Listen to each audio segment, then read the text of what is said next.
Bienvenidos. Welcome to virtual tour Fighting Fascist Spain, the exhibits. Sergio Aragonés, political cartoons.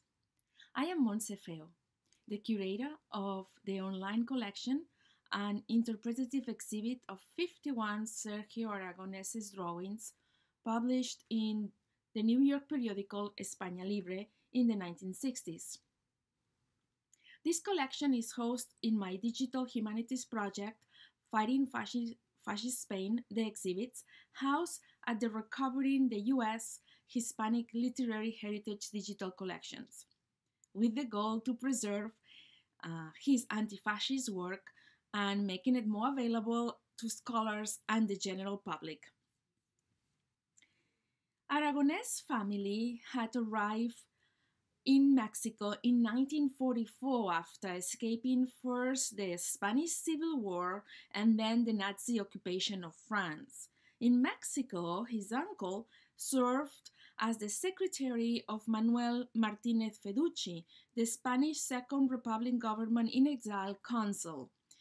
They were in contact with Jesús González Malo, editor of España Libre, because they helped provide Mexican visas to arriving refugees in the United States. In the 1960s, Aragonés moved to New York and started working for Mad magazine.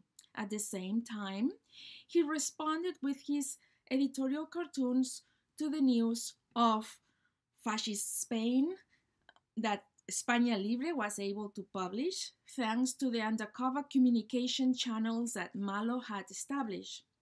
The interpretative exhibit is organized by his mockery of Fascist Spain, the international relations of Franco, as well as his cartoons supporting workers. Spanish fascists believed in the uniqueness of Catholic Spain, otherwise known as National Catholicism. According to this ideology, Franco was caudillo by the grace of God, in contrast to what occurred in fascist Italy and Nazi Germany. The Francoist regime turned Catholic symbols into essential means of shaping the political culture. The Vatican did not address the Franco's violence, and this lack of intervention only prolonged the state of terror in Spain. In Aragonés' cartoon, Franco is crying over the news of the death of Pope John XXIII. He is resting on a pile of skulls and bones.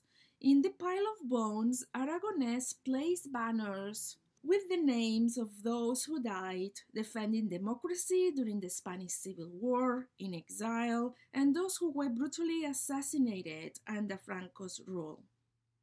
The caption reads, El Gran Fariseo, the Great Hypocrite, and it shows his deceitful Catholic devotion that makes him cry over the death of the Pope while he ruthlessly executes dissenters.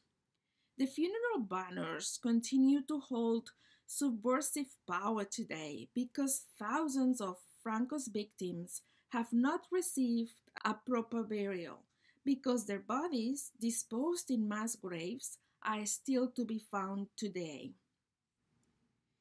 Aragonés' art dignified the voice of the undercover resistance and the anti-fascists in exile.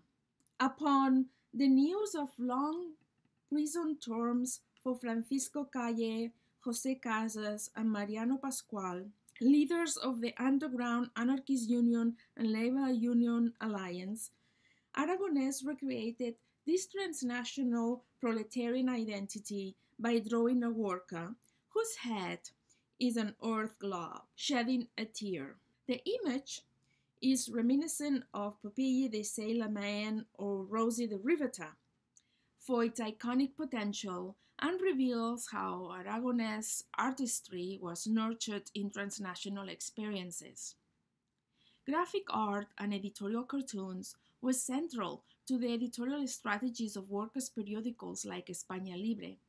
Without the need of translations, Images supported text in the transnational circulation of these periodicals that extended to the United States, Latin America, Europe, and undercover in Spain.